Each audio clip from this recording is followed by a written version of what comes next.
बर्तन के अंदर दूध और चावल है तो वो भी गर्म हुए और पक गए। ऐसे ही शरीर के अंदर यदि आत्मा है तो बाहर से शरीर को जो अनुभव होगा वो आत्मा तक पहुंचता है। जड़ भरत हंसने लगे। ज्ञानियों जैसी बातें तो हैं पर ज्ञान है नहीं। अकोविदः कोविदवाद वादा वदस्यथो नातिविदां वरिष्ठ न सूरयो हि व्यवहारमेनं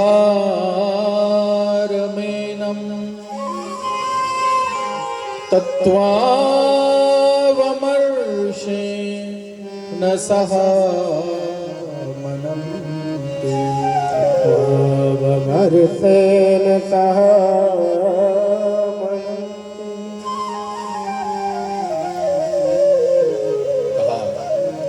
रहुगण बड़े मूर्ख हो। ज्ञानियों जैसी बातें करते हो बड़े मूर्ख हो। एक राजा के मुंह में उसको मूर्ख कहने का सामर्थ्य केवल बीतराग महात्मा को ही होता, क्योंकि उसको डर वर नहीं होता किसी का। हो बड़े मूर्ख, बातें ज्ञानियों जैसी करते। जानना चाहते हो तत्व को और बातें करते हो व्यवहार की। तुमने उदाहरण दिया कि दूध के अंदर चावल डाल दिया और नीचे से आग लगा दी तो चावल पक गया। हम भी देते हैं उदाहरण। बर्तन में दूध डालो, नीचे से आग लगाओ और उसमें चावल नहीं, इस बार पत्थर डाल दो, क्या खीर बनेगी? अग्नि तो वही है, बर्तन वही है, दूध वही है, पर पत्थर डालने से वो क्यों नहीं पका? क्योंकि आत्मा चावल के जैसी नहीं है जो बाहरी वातावरण से प्रभावित हो जाए। आत्मा पत्थर के समान है जो बाहरी वातावरण से प्रभावित नहीं होती है। उदाहरण दे रहे हैं। आत्मा और शरीर का व्यवहार बिल्कुल अलग है।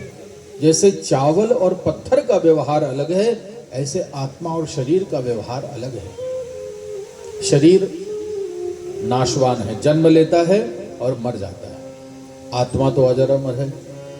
न जायते मृते वा कदाचित नायं भूता भवता वा न भूयः अजो नित्यं शाश्वतोऽयं पुराणे न हन्यते हन्यमाने शरीरे। यह जन्मा है, नित्य है, शाश्वत है। शरीर के मरने के बाद भी ये नित्य रहती है। तो नित्य का अनित्य के साथ कभी संबंध नहीं हो सकता। नित्य का संबंध नित्य से ही होगा। नित्य कौन? बोले आत्मा का संबंध केवल परमात्मा से है। आत्मा का शरीर से संबंध नहीं है। आत्मा तो केवल परमात्मा से जुड़ी है। ज्ञानम विशुद्धम परमार्थमेकम अनंतरं तद्बहिर्ब्रह्म सत्यम प्रत्यक प्रशांतम भगवत शब्द शब्दितम यद कवयो वासुदेवम वदन्ति। परमात्मा कौन? बोले जो परम विशुद्ध ज्ञान स्वरूप हैं, प्रत्यक हैं, प्रशांत हैं। भगवान शब्द से जिनको संबोधित किया जाता है और बड़े बड़े ज्ञानियों ने उनको नाम दिया है वासुदेव। वासुदेव ही परमात्मा है। आत्मा केवल परमात्मा से ही मिल सकती है और आत्मा का मिलन किसी से हो नहीं सकता। इसलिए रहुगण, इस अज्ञानता को छोड़ करके उस परम तत्व का चिंतन करो। उस परमात्मा को प्राप्त करने का उपाय करो। कैसे मिलेगा गुरुदेव? आप ही मुझे बताइए। आप तो मेरे जीवन में सच्चे मार्गदर्शक बन करके आए हैं। अब मुझे बताइए उस परमात्मा की प्राप्ति कैसे होती है? रहो गण तपसा नयाति न चेत् जया निर्वपणात् ग्रहाद्वा न छन्दसा नैव जलाग्निसूर्यै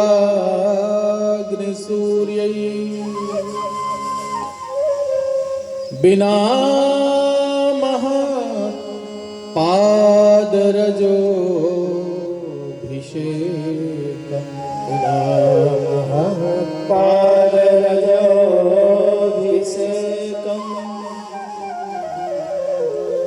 भगवान की प्राप्ति का मार्ग जड़ भरत जी वर्णन कर रहे हैं। कैसे मिलेंगे भगवान? कहा रहुगण तत्तपसानाय रहुगण। वो परमात्मा केवल तपस्या करने से नहीं मिलेगा, केवल पूजा करने से नहीं मिलेगा, घर छोड़ के भाग जाने से नहीं मिलेगा, केवल दान करने से नहीं मिलेगा, केवल जल सूर्य की आराधना करने से नहीं मिलेगा। फिर कैसे मिलेगा? कहा साधन यही है। भगवान को पाने के लिए साधन तो यही करना पड़ता है। तपस्या करिए, यज्ञ करिए, दान करिए, पूजा करिए, जल सूर्य की आराधना, मिलते यही है। लेकिन इसके पहले, इन सब कार्यों को करने से पहले जो करना है पहले उसको प्राप्त करो। बिना महत पाद रजोभिषेकम। जब तक किसी महापुरुष के चरणों की रज को प्राप्त नहीं करोगे तब तक इन कार्यों का भी श्रेष्ठ फल प्राप्त नहीं हो सकता। जब तक गुरु चरणों का आश्रय न मिल जाए,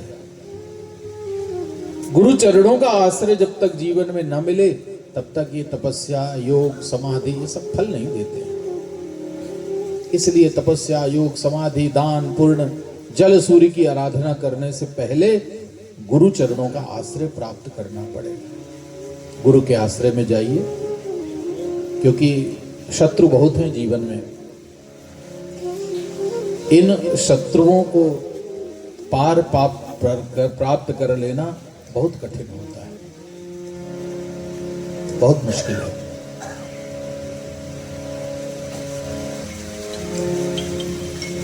ज्ञान आसिमादाय तराति पारम। गुरु चरणों का आश्रय लेकर के उनके द्वारा दी गई ज्ञान की तलवार से इन शत्रुओं को मारो, तभी आगे बढ़ सकते हैं। ये संसार भवाटवी है, और इस भवाटवी में, भवाटवी माने जंगल में बहुत सारे डाकू हैं, शत्रु हैं। आप कितना पुण्य कमा करके जाइए, ये शत्रु सब लूट लेते हैं। गुरु जी के सामने बैठा हुआ है। अब देखिए, हम लोग कथा सुन रहे हैं ना, कथा सुनने का इतना बड़ा फल है कि एक क्षण कथा सुनने का जो फल है उसकी तुलना संसार में और किसी भी पूर्ण कर्म से नहीं की जा सकती। एक सेकंड कथा सुनने का जो फल है। लेकिन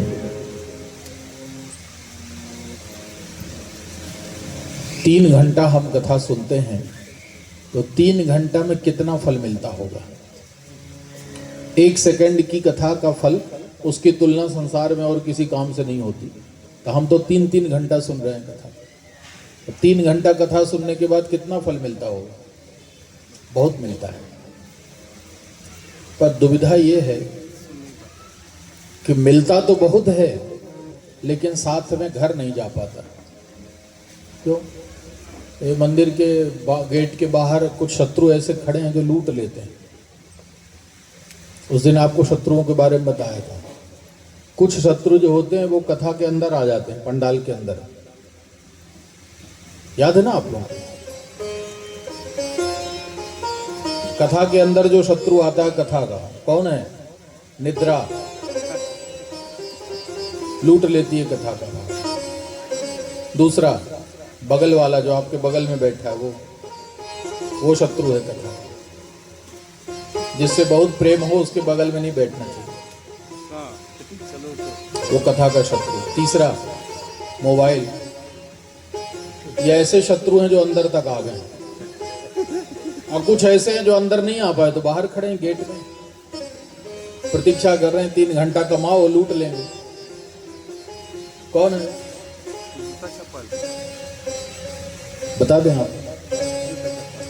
3 घंटा कथा सुन के प्रसाद लेके जब बाहर जाओगे तो सबसे पहले कहाँ जाओगे? जहां जूता चप्पल रखे। अब यदि कथा सुन के प्रसाद लेके गए, जूता चप्पल सही सलामत मिले तब तो ठीक है। एक चप्पल कहीं गायब हो जाए तो जिसने भी आपकी चप्पल ली होंगी उसको मन ही मन इतनी गालियां दोगे कि 3 घंटा जो कथा का फल है वो सब उसी गाली में जलकर बस क्रोध में। एक चप्पल ने 3 घंटा के कथा के फल को समाप्त कर दिया। मंदिर जाते हैं ना, मंदिर गए, दर्शन किया, ठाकुर जी का बड़ा आनंद आया, एक 500 का नोट चढ़ाया। मंदिर में जो पुजारी जी हैं उन्होंने 500 का नोट उठाया और जेब में रख लिया। आपका सारा दर्शन का भाव पुजारी के ऊपर चला गया। अब भगवान याद नहीं रहेंगे। मंदिर से बाहर निकलोगे तो इतना भी याद नहीं होगा कि भगवान ने कौन से रंग की ड्रेस पहनी है, हाथ में क्या लिया, कुछ याद नहीं। बस यही, अरे बड़ा लालची है पुजारी, 500 ले लिया हमने, चढ़ाया था। तो वो 500 रुपए का लोभ, उसने मंदिर में जाने का सारा फल आपका हरण कर लिया। ये शत्रु हैं। हम कमाते बहुत हैं, पर दुविधा ये है कि इतने भयंकर शत्रु हैं कि सब लूट लेते। एक बार एक किसान ने अपने खेत में कुआं बनवाया सिंचाई के लिए। बड़ा सुंदर कुआं बना, पानी बहुत अच्छा निकला। सीधा साधा किसान था, बहुत प्रसन्न हो गया। उसने सोचा इसका उद्घाटन कराएं, तो एक महात्मा जी के पास गए। सोचा किसी नेता वेता से नहीं कराऊंगा, इसको थोड़ा तेज कर दो, धीमा कर दो। बोलना पड़ रहा है यार।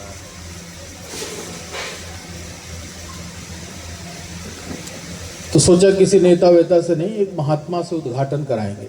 एक अच्छे महात्मा रहते थे, महात्मा जी के यहाँ चले गए, प्रणाम किया, बोले महाराज जी बहुत आशा लेकर के आया हूँ, क्या चाहते हो? कहा खेत में कुआं बनवाया है, मेरा मन है कि आप उसका उद्घाटन करें।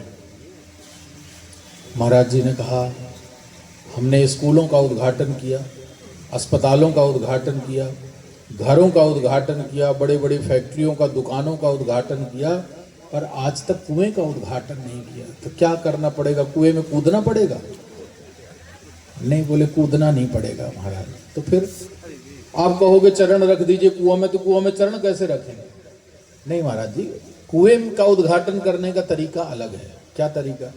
किसान ने कहा हम रस्सी बाल्टी से कुएं का पानी खींचेंगे, वो पानी पी करके जूठा पानी आपका उसी में डाल देंगे, वो अमृत हो जाएगा। संतों के जूठन से वो पानी अमृत हो जाएगा, यही उद्घाटन है। महाराज जी उसके भाव को देखकर बड़े प्रसन्न हुए, भाव ही देखना चाहते थे। कहा ठीक है। पंचांग खोला, 2 दिन बाद का अच्छा मुहूर्त है, ऐसा कह दिया, 2 दिन बाद उद्घाटन करेंगे। ठीक है। बड़ा प्रसन्न, 2 दिन खूब तैयारी की उसने।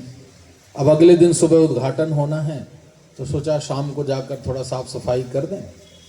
तो शाम को कुएं के पास पहुंचा, झांक करके देखा, कुएं में पानी तो भरा था, लेकिन कुएं से दुर्गंध आ रही थी। बड़ा चिंतित हो गया, किसान इकट्ठे हो गए, पूछा क्या बात है, ये पानी कैसे दुर्गंध दे रहा? बोले 2 दिन से आप आए नहीं, यहाँ कुछ आपने व्यवस्था भी नहीं की, बाड़ वाड़ कुछ लगाया नहीं, तो 2 दिन पहले ही 2 कुत्ते लड़ते लड़ते आए और कुएं में गिर गए, वही मर गए, उन्हीं से बदबू आ रही है। बड़ा घबरा गया, सीधे महाराज जी के पास गया। बोले महाराज जी कल उद्घाटन नहीं हो सकता, और कोई डेट बताइए। उन्होंने कहा देखो डेट वेट तो नहीं है, कल आखिरी है, शुक्रास्त तो हो जाएगा, फिर 2.5 महीना कोई मुहूर्त नहीं है। तो बताओ तो समस्या क्या है? उसने बताया महाराज जी 2 दिन पहले मैं गया नहीं, कुछ व्यवस्था नहीं की थी, 2 कुत्ते गिर गए हैं, सड़ गए हैं मरने के बाद, तो बदबू आ रही पानी से। महाराज जी ने कहा कोई बात नहीं, जाओ 2 कुत्ते निकाल के फेंक देना और कुएं में मोटर लगा देना, पूरा पानी साफ कर देना और कुएं की पूजा कर देना, थोड़ा चंदन फूल वूल चढ़ा देना, रात भर में थोड़ा बहुत पानी आ जाएगा, उसी से उद्घाटन कर लेंगे, फिर भरता रहेगा। उसने कहा ठीक है। जल्दी गया, 2 मोटर लगाई, सारा पानी फेंका, बढ़िया गंगा जल डाला, चंदन वंदन लगा करके आके सो गया। अब सुबह सुबह का अगले दिन मुहूर्त था, थोड़ा लेट हो गई, रात में बड़ा थक गया था, तो जल्दी जल्दी उठा, स्नान किया, भागता भागता कुएं के पास पहुंचा। कुएं में झांक करके देखा तो पानी तो भर गया था, पर दुर्गंध नहीं गई। उसी समय महात्मा जी पहुंच गए, चरण पकड़ लिए, रोने लगा। महाराज जी ने कहा क्या बात है? बोले महाराज कैसे उद्घाटन हो, कुएं की बदबू नहीं दूर हुई। अच्छा। महाराज जी ने कहा कैसे नहीं दूर हुई, मैंने जो कहा था किया? बोले हाँ महाराज, 2 मोटर लगाए, पूरा पानी फेंका, 1 बोतल गंगा जल हरिद्वार से लाया था, पूरा गंगा जल उड़ेल दिया, चंदन फूल माला सब डाल दिया, पर दुर्गंध नहीं गई। महाराज जी ने पूछा कुत्ते निकाले थे? बोले नहीं, कुत्ते तो नहीं निकाले। तब कुत्ते नहीं निकालोगे तो एक बोतल का एक बाल्टी गंगा जल डाल दो, पवित्र नहीं होगा। दुविधा यही है कि चाहे लाख गंगा जी नहा ले, पर अंदर जो ये कुत्ते बैठे ना, राग द्वेष ईर्ष्या इत्यादि के, जब तक इनको नहीं निकालोगे तब तक गंगा नहाने, भागवत सुनने और पूजा पाठ करने से लाभ क्या होगा। मुख्य बात तो यही है। कथा थोड़ा कम सुनिए भले तो चलेगा, लेकिन पहले अंदर के विकारों को भी थोड़ा थोड़ा शांत करिए। इसको कोशिश करिए कि क्रोध ना आए, अकारण क्रोध ना आए। कोशिश करिए किसी से ईर्ष्या का भाव ना उत्पन्न हो, किसी के प्रति द्वेष ना हो। ये प्रयास करके जब कथा में बैठेंगे ना तो कथा का आनंद और आएगा। ये संसार है, कितना कमाओगे, इतने शत्रु बैठे हैं कि कथा पंडाल से बाहर निकलते ही सब लूट लेंगे। उसका उपाय है गुरु शरण में जाइए और गुरु के द्वारा दिए गए ज्ञान के उपदेश से, ज्ञान की तलवार से इन शत्रुओं को मारिए, इनको निकाल कर बाहर फेंकिए और संसार सागर से पार हो जाइए। बड़ा अच्छा लगा। रघुगण ने जड़ भरत को प्रणाम किया और वहीं से लौट आए, अपने जीवन के उच्च आदर्श को प्राप्त करके परम पद को पाया। जड़ भरत जी ने अपना समय पूरा किया, परम पद को पाया है। आगे भूगोल का वर्णन किया। ये सारी पृथ्वी 7 द्वीपों में सारे ब्रह्मांड का विभाजन किया गया है। जिस द्वीप में हम रहते हैं इसको जम्बू द्वीप कहते हैं। ऐसे और भी द्वीप है, क्रौंच, पुष्कर, शालमली, श्वेत इत्यादि द्वीप हैं। श्वेत द्वीप में भगवान नारायण रहते हैं। अलग अलग द्वीपों में अलग लोगों का वास है। यहाँ जहाँ हम रहते हैं पृथ्वी में, इसको जम्बू द्वीप कहते हैं। इस जम्बू द्वीप के 9 खंड हैं। 9 खंडों में जिस खंड में हम रहते हैं इसको भरत खंड कहते हैं। ऐसे 8 खंड और हैं जहां अलग अलग लोग रहते हैं, अलग अलग भगवान के भक्त, अलग अलग प्रकार से उपासना होती है। हरिवर्ष नाम का खंड है, किम पुरुष नाम का खंड है, केतुमाल नाम का खंड है, या अलग अलग प्रकार के लोग रहते हैं। हम जिसमें रहते हैं यहाँ इसको भरत खंड कहते हैं। हमारे इस भरत खंड के आराध्य देवता कौन जानते हैं? भारत में रहने वाले लोगों के आराध्य देव कौन? भारत में रहने वाले लोगों के आराध्य देव हैं नर और नारायण बद्रीनाथ में। हमारी आराधना बद्रीनाथ की होती है। केतुमाल नाम का जो खंड है उसमें मत्स्यावतार भगवान की पूजा होती है। किम पुरुष नाम का जो खंड है उसमें भगवान राम की पूजा होती है। अलग अलग अवतारों की पूजा अलग अलग खंड में होती। हमारा ये जो भारतवर्ष है, इस भारतवर्ष में भगवान बद्रीनाथ की पूजा जाएं, पर बद्रीनाथ जरूर जाएं। बिना बद्रीनाथ गए भारतवर्ष में रहने वाले लोगों की उपासना पूरी नहीं हो पाती। तो जीवन में जिसने कोई दान पुण्य सत्कर्म न किया हो, यदि एक बार वो बद्रीनाथ जाकर भगवान बद्रीनाथ जी का दर्शन कर ले, उसको सब का फल मिल जाता है केवल बद्रीनाथ का दर्शन करने का। ऐसा ये भरत खंड है। आगे खगोल का वर्णन किया। सूर्य, चंद्रमा, ग्रह, नक्षत्र, तारे, इन सब का वर्णन किया है। 2 विशेष स्थान बताए, स्वर्ग और नरक। जीवों को उनके पाप और पुण्य के अनुसार स्वर्ग और नरक का भोग भोगना पड़ता है। स्वर्ग की तो कोई बात नहीं पूछी, परीक्षित जी ने नरक के विषय में पूछा। नरक का नाम किम देश विशेषा? प्रभु नरक क्या होते हैं, कहाँ है ये, क्या होता है इनमें? सुखदेव जी ने कहा, मनुष्यों को इस संसार में किए हुए पाप कर्म के अनुसार विभिन्न प्रकार के नरकों का भोग भोगना पड़ता है। जो जैसा पाप करेगा, जिस कैटेगरी का पाप होगा, उस कैटेगरी के नरक में जाना पड़ेगा। 28 प्रकार के नरक वर्णन किए गए श्रीमद् भागवत में। बाकी पुराणों में आप गरुड़ पुराण में सुनिए तो वहां 150 से ज्यादा नरक हैं, अलग अलग वर्णन है। पर श्रीमद् भागवत में 28 प्रकार के नरकों का वर्णन किया गया। बड़ा बीभत्स है। एक दो सुना देते हैं आपको। इस संसार में रह करके जो मांस मदिरा का भक्षण करता है, सुखदेव जी ने कहा उसको कुंभी पाक नाम के नरक में भेजा जाता है। कुंभी पाक में क्या है? बोले वहां अग्नि के ऊपर एक तेल का कड़ाहा चढ़ा रहता है, उसमें तेल खौलता रहता है। और जो इस संसार में मांस मदिरा एक बार भी जिसने खा लिया या पी लिया, उसको वही तेल के